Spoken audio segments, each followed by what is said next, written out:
All right, we're going to go ahead and get started. So hello and welcome to everyone who is attending today's presentation, our special Meet the Leader speaker presentation with Julia Ho today. It's entitled The Civic Moment, Special Meet the Leader series. My name is Genesis Steele, and I'm the coordinator for civic engagement programs for the Gephardt Institute for Civic and Community Engagement. And we're so excited that you will be joining us today for our special Meet the Leader series.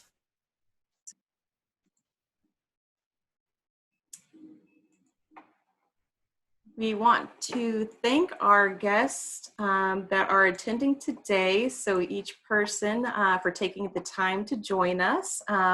Also want to thank our awesome team with the Gephardt Institute, including our director, Ms. Stephanie Kurtzman, that's here. Teresa Poe, our assistant director for civic engagement education, members of our national council, and our staff and students. We could not have made today's presentation possible without you. For our guests that are here in the room, just want you to know that as a participant in today's session, the session will be recorded and made available publicly following the event. So stay tuned for more information about that. So we do have an agenda today, and we'll take a look at that very briefly here. And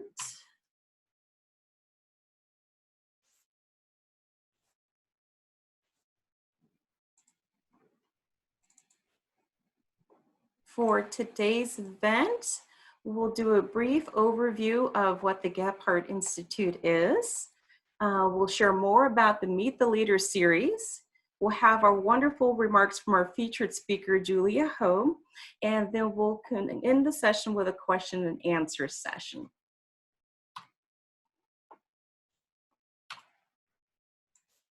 So just a little bit about the Gephardt Institute for Civic and Community Engagement. The Gephardt Institute fosters a culture of civic and community engagement at Washington University through educating students, catalyzing partnerships, and infusing civic engagement through the WashU experience. Our department offers events, cohort programs, resources, and opportunities for students, faculty, and staff with community partners to connect with one another and initiatives throughout the St. Louis region.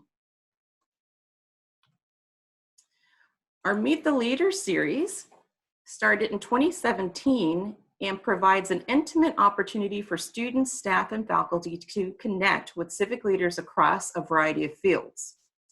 For this special moment, a special Meet the Leader series, this was developed in light of the COVID-19 global pandemic. And we do understand that communities have changed significantly, calling us to examine our civic responses as individuals and institutions in new ways. Through this series, using our Meet the Leader model, we ask that our invited speakers focus in on their area of expertise through the lens of COVID and one or more of our Gephardt Institute values. And our values include inquiry, empathy, collaboration, integrity, equity, and action. All right, now what you've come to see today, our amazing featured speaker, Julia Ho. Julia Ho is a WashU alumni, and she was born and raised in Lubbock, Texas, with deep roots in Taiwan.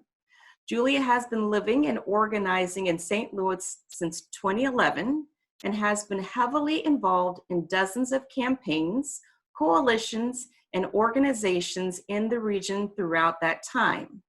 Her passion for community stems first and foremost from her early experiences with TreeGrace Farms, a certified organic farm founded by her mother and named after her grandfather. As a student at WashU, she was one of the co-founders of SWAP STL, a student-run collective dedicated to facilitating the free exchange of goods and resources on and off campus.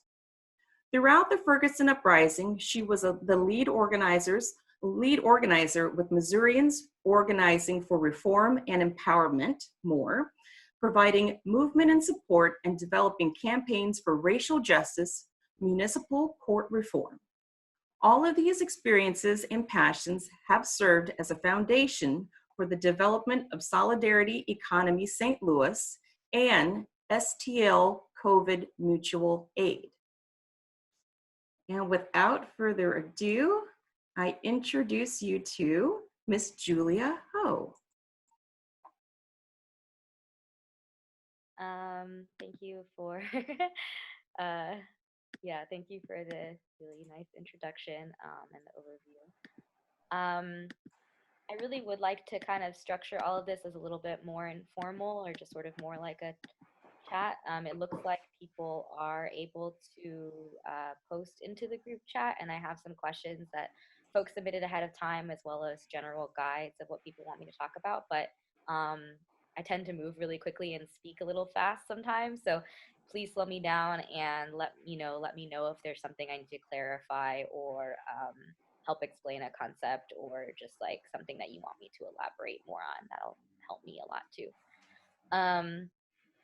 So I am happy to sort of start by sharing a little bit about my personal journey, my background, how I ended up doing some of this work, and then maybe focus a little on sort of the my perspective on why this is important and what things are looking like right now.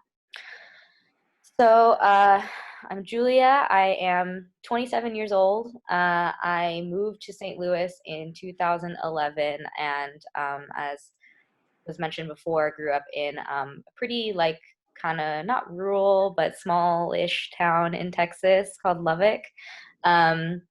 My family is Taiwanese, and that really informs a lot of what I do, and more now really kind of shapes my perspective on sort of like looking at a solidarity economy, or these things that are now being put out as like big solutions, or sort of like, wow, everybody should grow their own food. And I think it's really important to sort of reframe a lot of these things as like not new, but actually very old and very much rooted in culture and tradition, and like that this idea that people have been practicing solutions. And so a lot of times when we're talking about economic development or just any type of like visionary ideas, it's very much often the case that like these ideas are actually rooted in like really old practices that have been practiced throughout the entire world, and actually have been directly exploited and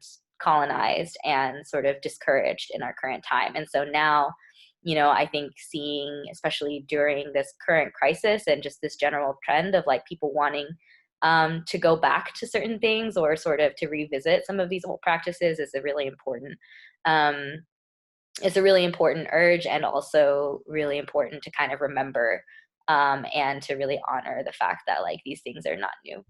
So I definitely in that way am inspired a lot by my mother, and being an immigrant, and as well as a farmer. First and foremost, she's a breast cancer survivor and radiation oncologist now. So she's like very much like in the middle of it all in this crisis. But, really the root of all of that is someone who cares a lot about her community, and like who really sort of raised me in that tradition of being really connected and growing food, and the importance of it, and the way that it sort of like brings people together. And so for a long time, that was an experience I really took for granted. Like I mentioned, we grew up with this farm called TreeGrace Farms, that is like an English translation of my grandfather's name, Shuan. And having that experience as a child of sort of being able to both like, have access to food that was grown by our family, as well as like be able to share it with our community. And when we ran a shares program, my mom started community gardens at my elementary school and things. And, those have all been a huge foundation for me. And it's taken me a long time to kind of like sort of honor that or recognize that for what it is. And so, as much as coming to St. Louis did really politicize me in a lot of ways, and being at WashU in particular, not because I will say of like the institution itself, or because of anything I learned in the classroom, but because of the ways that I saw like the sort of inequality and just systemic racism play out in our city. and the very complicated ways that WashU is sort of implicated in a lot of that. And being part of an institution and being a student at this in this academic institution kind of put me in the middle and made me think a lot about like what is my role as a person in this kind of crazy world that we live in. And so all that being said, a lot of my early experiences with organizing were from a very much focused on direct action of like really thinking about who in our city is exploiting resources, is exploiting land and people and people's time and labor. And so, part of that, one of the things that I look back on now is I was involved right before, like 2 weeks before I graduated from WashU. I was part of a 17-day occupation of Brookings Hall, and that was WashU Students Against Peabody. And so that for me was like a very big step in sort of being somebody who participated in, collecting signatures for stuff or maybe going to community meetings, but really being, putting myself out there and sort of being a little more bold and also kind of working on agitating as well. It was a very important experience for me. And at the time, it felt like it was such a big deal to like be standing up to university and to be like meeting with the chancellor and like, being very confrontational, to be frank. And I still feel like that's important to do. And that was absolutely nothing compared to what happened 2 months after I graduated, which was the Ferguson Uprising. So, it was a very quick orientation, I'll say, for me in terms of like, oh, there's this thing called community organizing. Oh, I can do it, and I was fortunate enough, both for lots of reasons and also having the privilege of sort of being able to even come to a university like WashU and do things like unpaid internships and stuff like that, right? That then like often lead to more opportunities to be able to pursue like something like community organizing as an actual occupation. And so I was just learning of these things, like getting introduced these opportunities when our entire region was trying to respond to, or even just trying to make sense of everything that was happening during Ferguson. So it was sort of like a trial by fire type of experience. At that time I was 21 and, really just totally immersed myself in whatever was happening and learned a lot. And that's kind of when I started to get involved in municipal court organizing and, seeing basically the ways that our government criminalized poverty and looking at, okay, it's not just about a traffic fine or whatever. It's like something that as simple as a traffic fine can actually completely destabilize your life. And I think that in some ways is we're seeing a lot of those same things happening now where, okay, you might have actually already been living to paycheck to paycheck, and something like this virus crisis, the economic impacts, the social, the mental impacts of it are already putting people in really destabilizing positions. We're already seeing that. So anywho, kind of all of those things are what informed and sort of really, I would say, introduced me to a lot of people, a lot of ideas. And there's always this sense of like wanting something a little more, like wanting to have a vision and something that people are fighting for.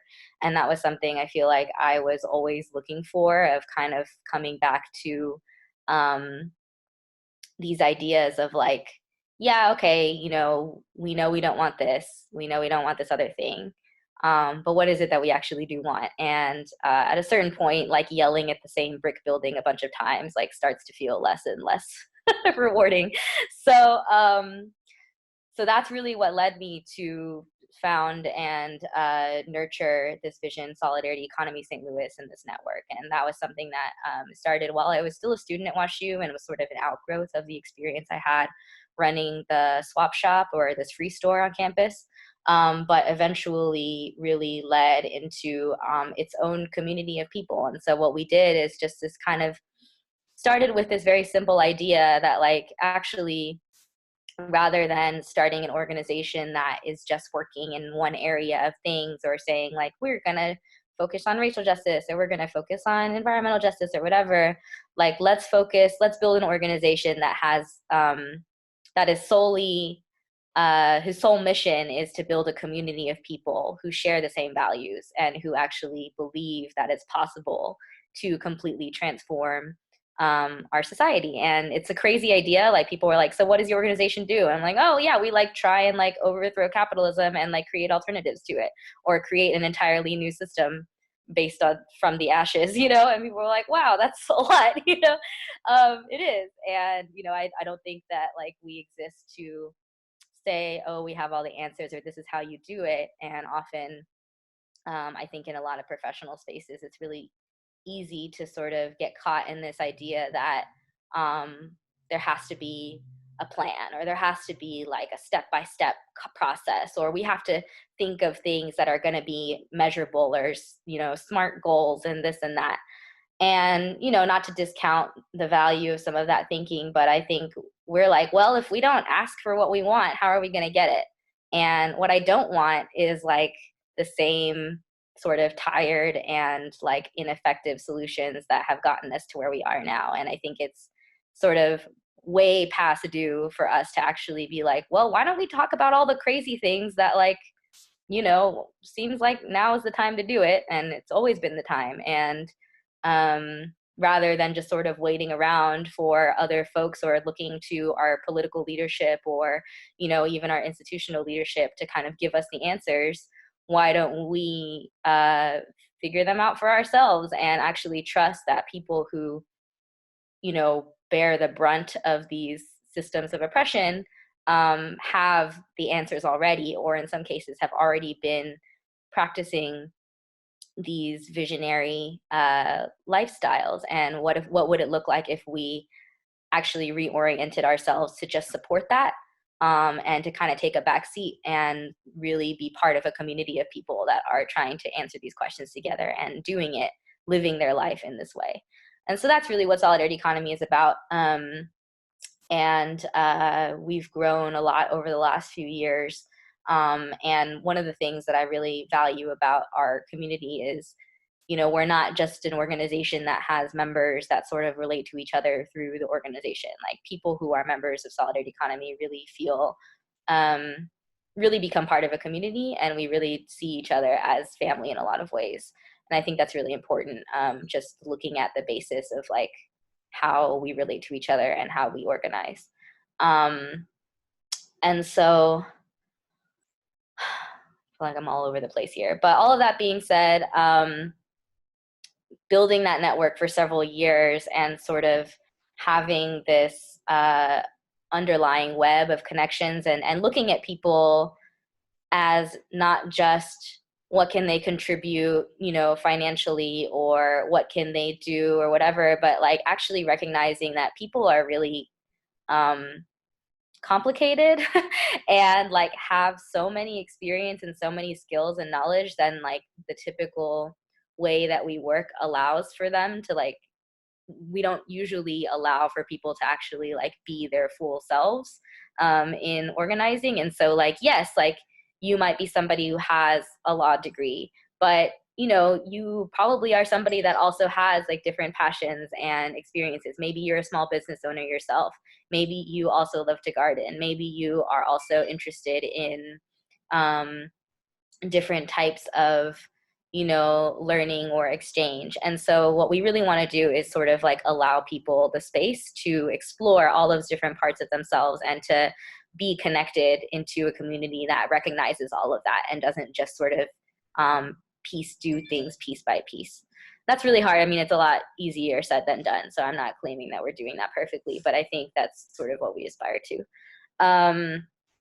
And so all of that being the kind of foundation of what we've been doing for many years, since right before the Ferguson Uprising, so now almost 6 years, I guess, five plus years, when this crisis hit and really started to become clear that like our local government was not going to respond in any type of useful way at all.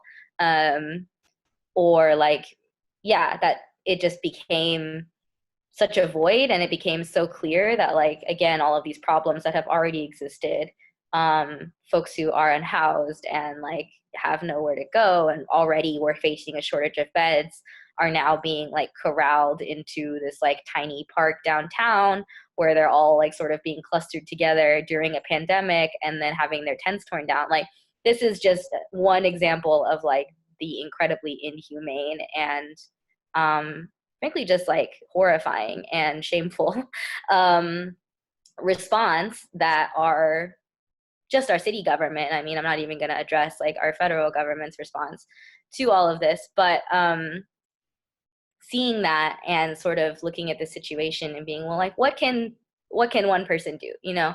And I think what I sort of realized was, one, that we have already been building this network of people who believe that a better way of organizing and a better way of structuring our society is possible.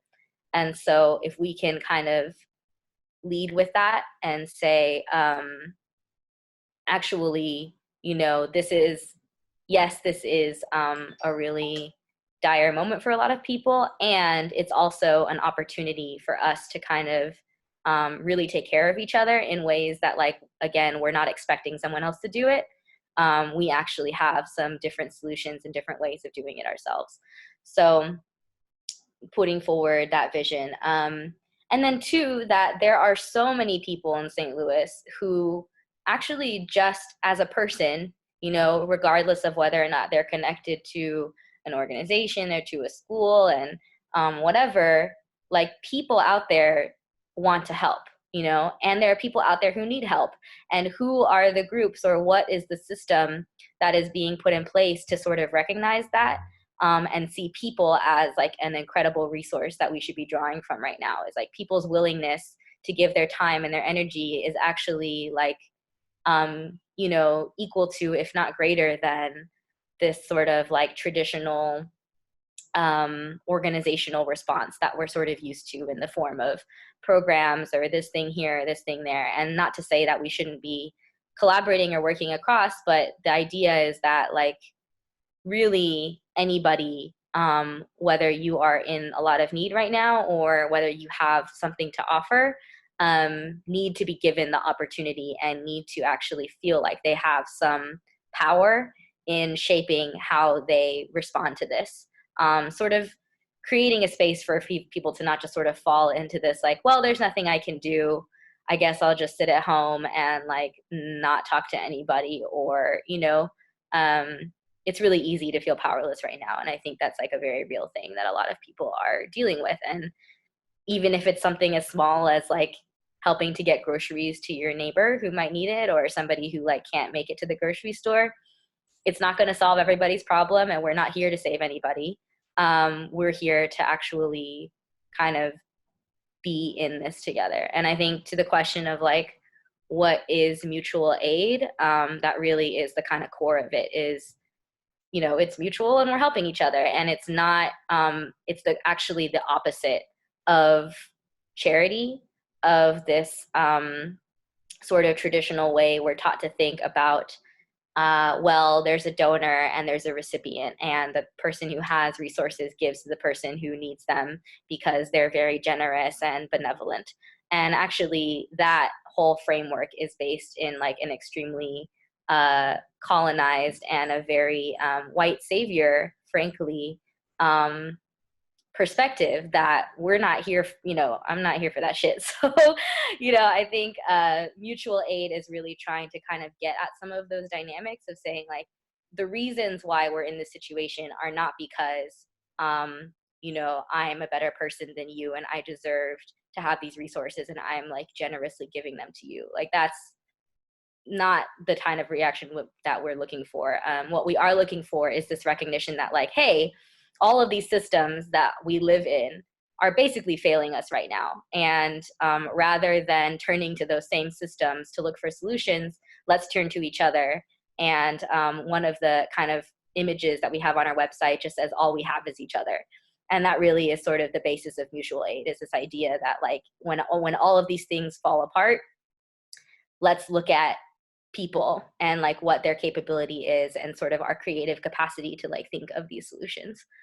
That being said, I definitely do not absolve the sort of like inadequate response that I'm seeing throughout the St. Louis region, but that's another conversation for another day, perhaps. How long have I been talking now? 2:30. Okay, so I would like to, so I can give, I'll spend a little bit of time talking about what actually we're doing right now, what it's looking like, how it's forming. And then I would like to just open it up for questions and have a conversation, if that's all right.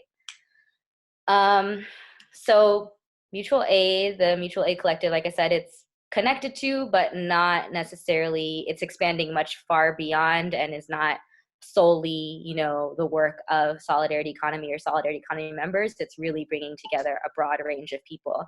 And I think it's important to sort of recognize the communities and the specific leaders that have come together to make this happen. It's not just me.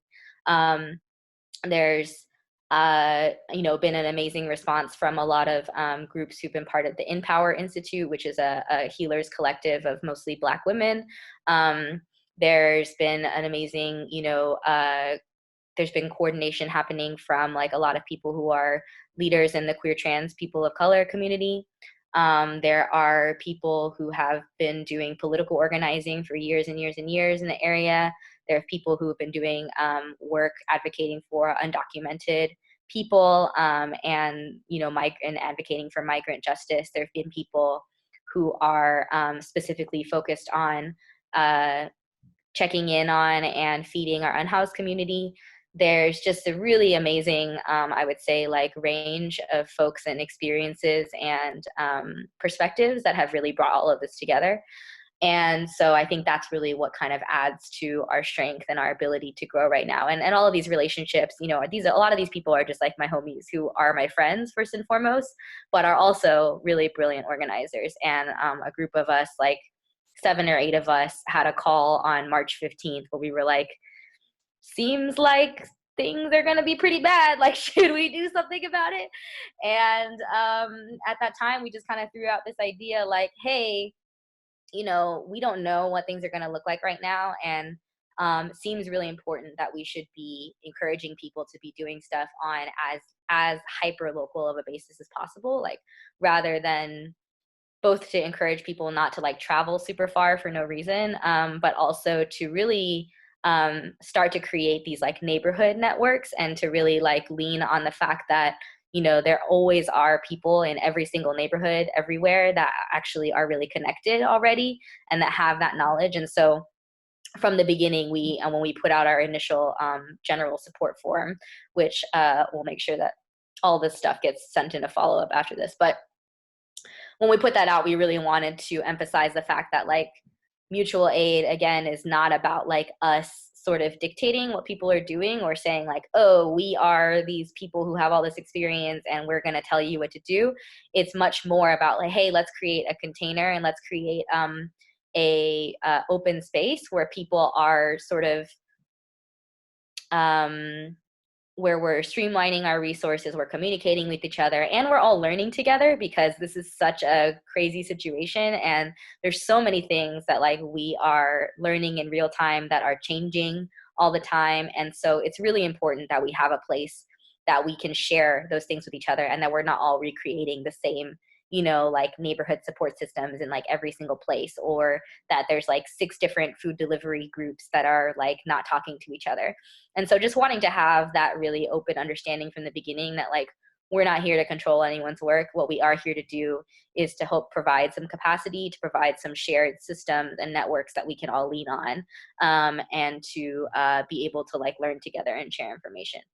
And so that being said, the real kind of basis or the foundation of the mutual aid is very simple. We just have a form that says, hey, can you offer these things? Do you need these things? And it could be anything from, like help, obviously donations and financial support are a big thing right now.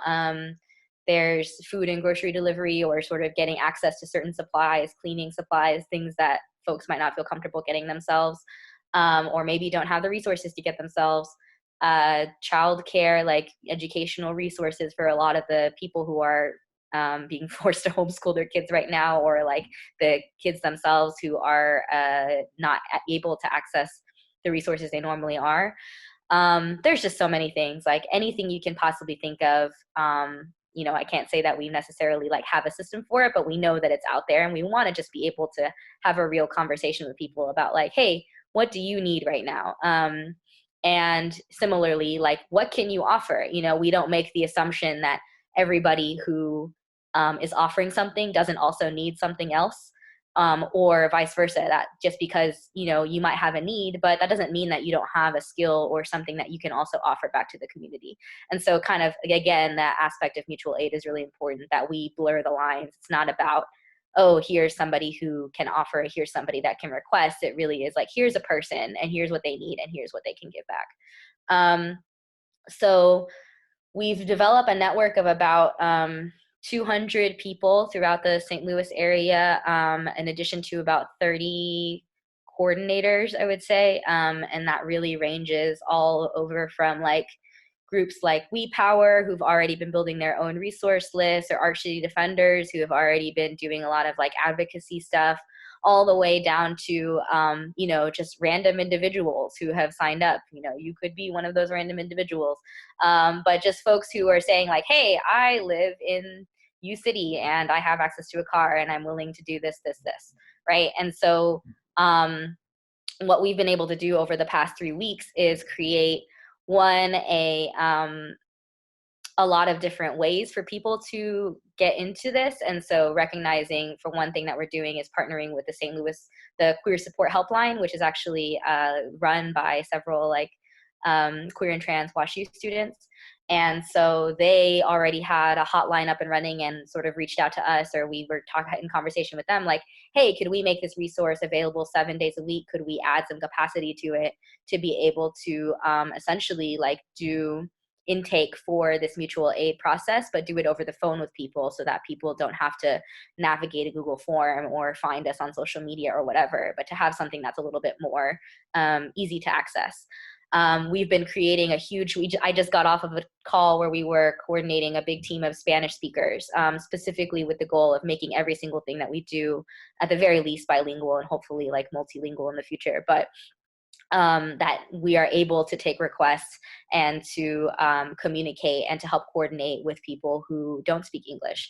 And so that is another, I think, huge part of what we're trying to do. And also recognizing that the needs of folks who are undocumented are going to be huge right now, and the support for them is going to be like little to none. Stimulus checks that are going out are not going to people who don't have social security numbers, for example.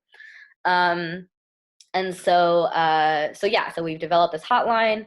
We've started developing these neighborhood systems. So like I said, if you're in a neighborhood and there's already 10 other people in that neighborhood who have offered requests or support, we connect you to each other and basically do like Zoom neighborhood meetings where we say, okay, here you all are. You all live within a mile of each other.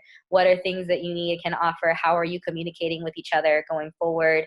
What kind of needs are you seeing? Or how can you actually, how can we be thoughtful about not only how neighborhoods are sharing resources within their neighborhood, but also in solidarity with all of the other needs of the region? And so trying to kind of balance that very tricky kind of place of thinking about, yes, you should be looking out for your neighbors, and St. Louis is an extremely racist and like segregated place that actually, the way resources distributed already and the way that response is going to be distributed are already creating huge gaps that it's also our responsibility to kind of push back on. So those are some things that we're doing. One last thing I want to talk about is our financial solidarity. And I think this is something that is going to be, just to be frank, like I'm talking to all of you, and am basically, wanting folks to really think. I think it's really, really important for people who do have any sort of stability right now in terms of like your financial stability. If you're still making an income, if you're working from home and this transition is not having like a really direct, really hard impact on your life right now, like you really need to be thinking about what are you doing financially to contribute to this movement. And when I say that, I don't mean, the sort of traditional ways of like, okay, I'm going to give to this nonprofit and then they're going to figure it out. We're actually encouraging people to give directly to other people who have financial needs right now, and to do so in a very like, what can for some people can be very scary, which is like direct giving to individuals. Literally, I have a Cash App, someone else has a Cash App, they're saying they need $100, I got $100, I'm going to send them $100. That's the kind of giving that we're encouraging right now. And that's happening through our financial solidarity organizing. And we've also created a fund that is a way to pool resources together for folks who are down with that, but maybe don't feel comfortable for whatever reason giving directly, or maybe they don't even want to make the choice. Maybe you're somebody who says, oh, I do have some funds to give right now, but I don't necessarily want to choose who to give it to, or I don't want to have to deal with like making that decision or being reminded of that. And so we've created systems to be able to kind of like pool those resources together to distribute them to the people directly who need them. And all of that, like I said, we started March 15th, and as of today, we've already exceeded $15,000 that have been redistributed in this way. And so this is a very concrete thing that I want to make sure gets lifted up and will get sent to everybody. But we're having a webinar about it next Wednesday, on formerly known as Tax Day. But this is specifically going to be about financial solidarity, what it is, why it's important, how you can get involved, how you can organize other people you know to get involved. And so, yeah, I'll just stop there as far as like the list of things that are going on right now. I'm sure I left some stuff out. Oh, hi. Hey, Eileen. Wonderful. Well, Julia, thank you so much for sharing. That was a lot of amazing, insightful information, and we really appreciate you for taking the time to share that. We have about 15 minutes or so for questions. And I know we've had some students that would love to ask or submitted some questions in advance. And one question I know many people are thinking about, and you just touched upon, is how can I help? So that's one way to be able to connect to others around you, by making sure they have direct funds and resources. But are there any other ways that you would recommend for our attendees to get engaged or to help out during the COVID response? Yeah, so I'll give a brief overview of that, and then I want to get to Eileen's question on here about like, how do you stay sane during all this and balance work and life? And I saw another question about like self-care too, so I wanted to address that. Yeah, how you can get involved, like really it's, we have this form, fill it out, like, it's, and then also if you feel called or, are interested in this financial solidarity piece, I can send resources on that. We have a guide on how to get organized around that kind of lays out all of these things about tips on how to do it, again, why it's important, how you can, different ways that you can give. That's, like I said, we really want to create a community around that. And so it's not just, again, like, hey, we're asking you for money. It's like, we want people to really have conversations about this. And it's like, what kind of, how can we support each other, in all these different ways? And one way to do that is financially. And another way to do that is like through emotionally and through community. And so it can be hard to stretch ourselves in this way. And I think a lot of people are feeling like they're being challenged in lots of different ways right now. And so part of what we're doing is like creating a community of people to build that, whether it's around money or not, or, it could be anything. There's just a lot of community support that we need. So yeah, that's really it. Let's fill the form out. If you can come to the webinar on Wednesday, do that. There's, once you've gone through the general form process, we will basically match you up and say, okay, you said you want to do this, this, and this thing. Here are the different groups that we're going to connect you with, or you're in this neighborhood.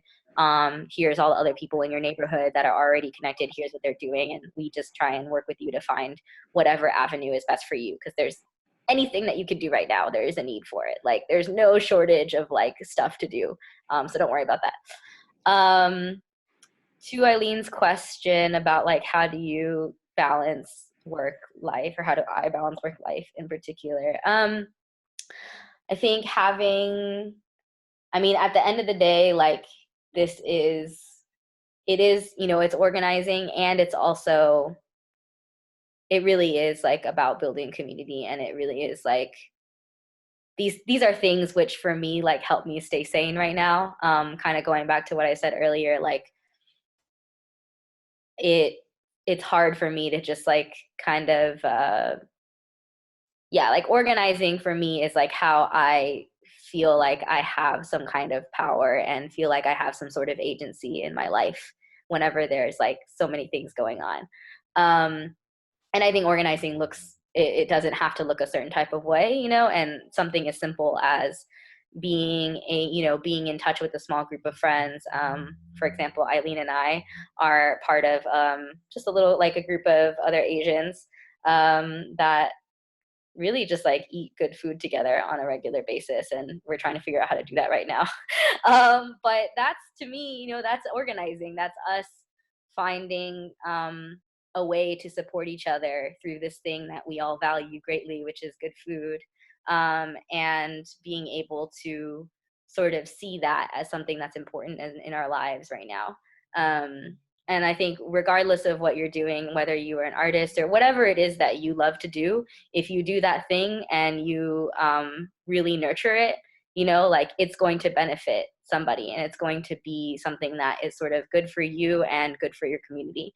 And for me, that is organizing. It's what I'm good at, it's what I'm able to get back, and it's what kind of brings me joy. And so, I don't necessarily subscribe to this idea that like everybody who gets involved in this thing like has to look a certain type of way or move in a certain type of way. It really is like about you figuring out what brings you joy, what makes you happy, and how you're going to do it, and do it in service of yourself and in service of others.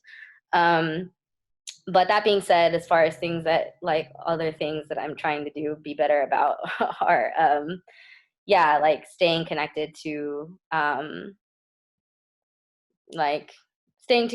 things that I love to do. And so being able to create, being able to go outside and work on my garden, trying to kind of stay connected to those kinds of practices, and also like looking at this as a long-term thing. I guess that's another important thing to kind of bring up, is like this whole mutual aid project that we're doing right now, yes, is like designed for this particular moment. And we've already kind of been like, well, we're just going to keep doing this forever, because, regardless of how this whole situation shakes out, and whether or not, the stay-at-home orders end 3 months from now or a year from now or whatever, the things that we're doing are going to be needed. And they were already needed before this. And now is as good a time to start as any, but really the systems that we're putting in place of communities taking care of each other already should have been in place. And so we're not planning to just sort of wait until this crisis is over and then be like, okay, I guess we're done now. We are really kind of operating from the idea that this is long term. And I think from that perspective, it's really important that people who are involved also take care of themselves, because we're not here to like burn out and just sort of be like, well, we all got really stressed out and then we just gave up on that thing. Like we're really here with the idea of creating something that is sustainable for like our community and also for ourselves as individuals. And so we have to kind of be really mindful of that, and extend a lot of grace to each other in like how we are showing up right now, because everyone's going through it. So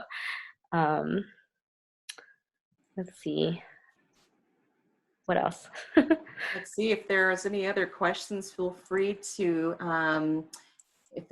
add the questions to the chat. There was a question from Natalia Guzman Solano. Asks, what recommendations do you have for starting solidarity economy networks in a neighborhood or place where none exist? That's a good question. I think depending on how you look at things, there is no place in the world where none of these things exist. I think that's really important, because yes, there's like certain language that we use for stuff, and there are like lots of concepts, or maybe there are certain types of institutions or structures that don't exist in the neighborhood. But that doesn't mean that there aren't people who are already meeting each other's needs in creative ways. And I think if you really look at the whole core of a solidarity economy is about that. You're never going to find anywhere in the world that doesn't exist. And so just sort of starting from the understanding that like actually our goal is not to sort of be like, oh, there's nothing here, I guess I'm going to start something. It's really about like, okay, who are the people around me that already embody the things that I believe in? What are they doing? How can I support them? If there are organizations or sort of other groupings of people that are doing these things, again, what are they doing and how can I support them? And it's really about like trying to spending more time listening than dictating or sort of just coming into anywhere and not assuming that you actually are the person that has the answers or that there's any one person that has all the answers. And actually there's a lot of value in just being somewhere, showing up, listening and asking questions. And that's pretty much like how I've guided most of my organizing life, is just like I just went to a bunch of places and I showed up and I listened and I asked a bunch of questions and like here we are. Um, so I'm gonna keep doing that, and it's much easier to build relationships that way whenever you are sort of genuine and sincere and actually like um, show up somewhere and not assume that you have the answers for things that other people probably have better answers for. Eileen's got another question, which says, Julia took a year off to be with grandmas in Taiwan. What have you learned from your grandmas that supports you as an activist? Oh, that's such a sweet question. Okay, so I guess going back to being Taiwanese and how that's important for me. Yes, I did take a year off. I did take a year to explicitly be in Taiwan to spend time with my family, particularly my grandmothers, both of whom just turned 90 this year. And I feel like although clearly the intention of going there was not to prepare me for something like this, like that was not at all what I was like, I just need a break. I need to go spend some time with my grandmas, whatever else happens is great, is fine. And what I learned from this past year, like, is feeling like I have a way to sort of center myself and also to really like, again, connect to all of these cultural and traditional things that I really didn't give myself the space for before, or didn't take time to like really reflect on sort of like, okay, how is all of this kind of already part of me, and like how much of it, rather than sort of thinking of like, oh, I have to go out into the world and I have to find this thing or I have to do this thing, actually just sort of sitting with yourself and being like, who am I as a person? Who are the people that I come from? What are the traditions that I am sort of born out of?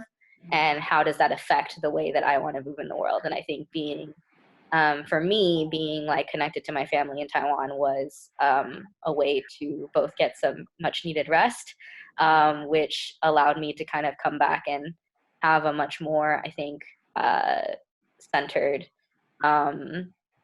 perspective on all of this, that it's just like, one, that Taiwan is like already living like the people, my family, and just even the way that the government has like responded to all this, like it's like living in a country that has healthcare, and seeing the ways that like that having that resource available to everybody actually like completely changes the way that people interact with each other, and just feeling that and being able to like be out of this extremely toxic environment, and see those things and make them feel really real, was very important to me. And then again, like being able to come home and sort of have that to lean on and to say, actually, like all these things that we think are so difficult or that our government has told us for so long, like, no, we can't do that, we don't have the money or whatever. It's like these things are very possible and they're happening all over the world, they're already happening. And so they actually are like our human right to have to live in a society that is sort of centered around this like radical idea of like people taking care of each other, or people actually like having systems in place for that. So that's kind of a long-winded answer. Well, it looks like we've got time for one more question. Looks like Jess, you in the chat room has the question for you. Talking about your experience at WashU, did you see yourself doing this work in college? How did you decide to be an organizer? Because it has risks of not having consistent, livable income. That's a good question. My experience at WashU was kind of bleh, to be quite honest. And,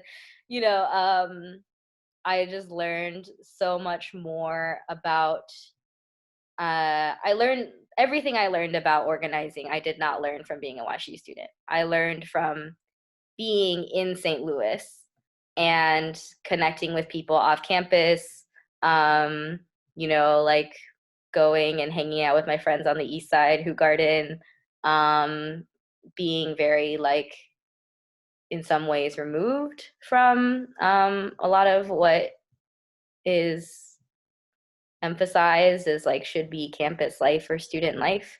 And I don't know necessarily, I can't say like what motivated me to do that, but I do think it just felt very like kind of almost like unreal, like just sort of like, oh, what is this like weird manufactured place?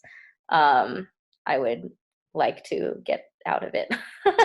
So I graduated, I actually graduated a year early. I was in the class of 2015, and I made a decision pretty early on to graduate a year early. And had I not done that, I would have like been in school during the Ferguson Uprising. And so it just sort of, timing in the universe and whatnot, really kind of pushed me into a lot of circumstances. And so I think I did not, at any point, like really, I can't think of a moment where I was like, I'm going to do this with my life. It was very much just a set of, like I said, being open and just kind of like, well, this thing is interesting, see where it goes, why not? And really being led by, rather than thinking about, okay, what kind of work do I want to do, or what kind of thing do I want to do, like being like, who do I want to be around with? Who do I want to be around, and who do I want to support, and what kind of relationships do I want to build? I think that's always sort of led how I make decisions and why I make them. And the income question is actually really good. I think it is a really good opportunity to talk about like class privilege and sort of the ways in which that has played out in my life as well. In a number of ways. I mean, one, just my ability to come to WashU in the first place and to be able to like not have student debt. That's a huge privilege that like very, very, very few people in our society are offered or sort of even just can even think about. And doing that and being very like having years and years, and it took years for my family or for my parents to like actually understand what the hell I do. I don't think they completely understand right now, but they support me, and it's always been a process. And I think to like finding ways to so that coming from that perspective of like, actually, I am somebody who has class privilege. I am somebody who has access to wealth through my family, and that is not something to hide, or sort of there's this like general thing in a lot of social justice organizations where there's people like me who come from very like class privileged backgrounds or have like a college degree or whatever, who are leaders in these organizations and who hide the fact that they have access to this wealth, or actually don't recognize that, hey, the reason why I was able to get into this organization or do this full time is because I had this massive safety net that allowed me to work for free at an internship, allowed me to do all this stuff, and gave me these opportunities. And for me, it was important to sort of say, yes, that's true. Like, be upfront about it, be honest. And I would like to use those opportunities I have to actually like live and do the things that are absolutely like, to kind of be bold and be willing to step into that and not be afraid of saying like, yes, I have these opportunities, and because of that, I am going to put as much energy as possible into changing the conditions that basically afford me these privileges over other people for like arbitrary reasons. And I think that's actually another thing that, so being part of, I'm a member of Resource Generation, which is a organization specifically, basically specifically geared towards the redistribution of land and wealth, and whose membership consists of people from young people ages 18 to 35 who have class privilege or have access to wealth, whether it's like now or sometime later down in their life.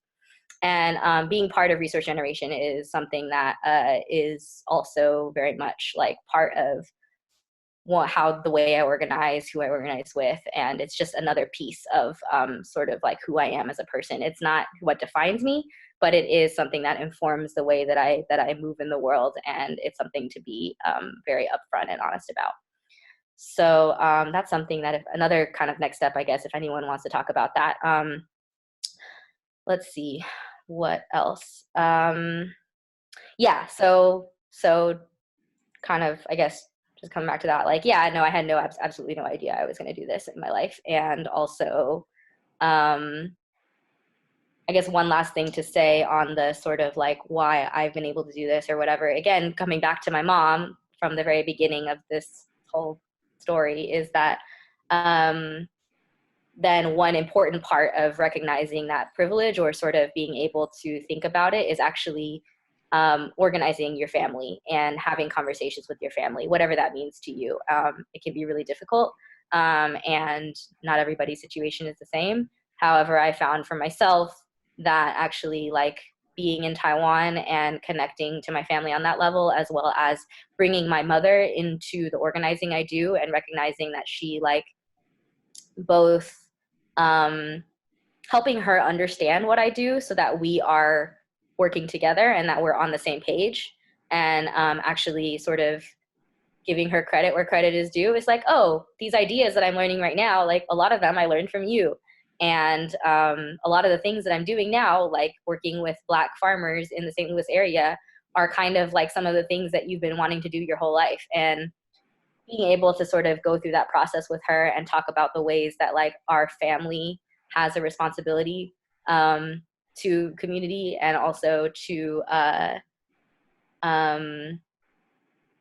yeah, just to like be able to both acknowledge the fact that like she is somebody who has an incredible experience when it comes to farming, and like just to be able to bring her into this work and say like, actually, like in order for all of this to work, we have to be able to make spaces for people that typically would not be involved in this type of world, or maybe don't understand or haven't been introduced to all this jargon or whatever. Like, it's like, my mom is someone who has an incredible amount of experience and perspective to offer to all the things that I do, and being able to have those conversations with her and bring her in to these spaces is also something that's really important, that is connected to all this other stuff.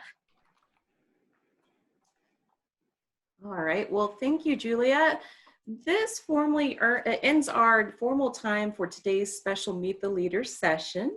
We want to thank our featured guest speaker, Julia Ho, for being with us. I also want to take a second to also recognize and to thank the members of our National Council that are here with us in the room today, John Broerlein and Claude Marks. Thank you so much for attending. Got one final slide that I will share with everybody. And just a couple of notes for our attendees. If you can take a moment, you may have seen a QR code in the waiting room while you arrived. If you can take a moment and just take a picture of that QR code, it will lead to an evaluation that will help us get some good feedback about our Meet the Leader events that we can use for now as well as in the future. So if you can take a minute and just scan that on your phone and just take that quick evaluation, we would greatly appreciate it. Also want to let all of our attendees know that we will have a few additional special Meet the Leaders coming up. Next week, we'll have a special series with Nicholas Vandos. He's a national reporter from the New York Times. And then on April 24th, our series finale is going to be with Shana Goodman. She's the Director of Policy for Reproductive Health and Rights for the National Partnership for Women and Families. If you'd like to know more about our speakers or about the Gephardt Institute, feel free to visit us online at www.gephardt.institute.wusto.edu.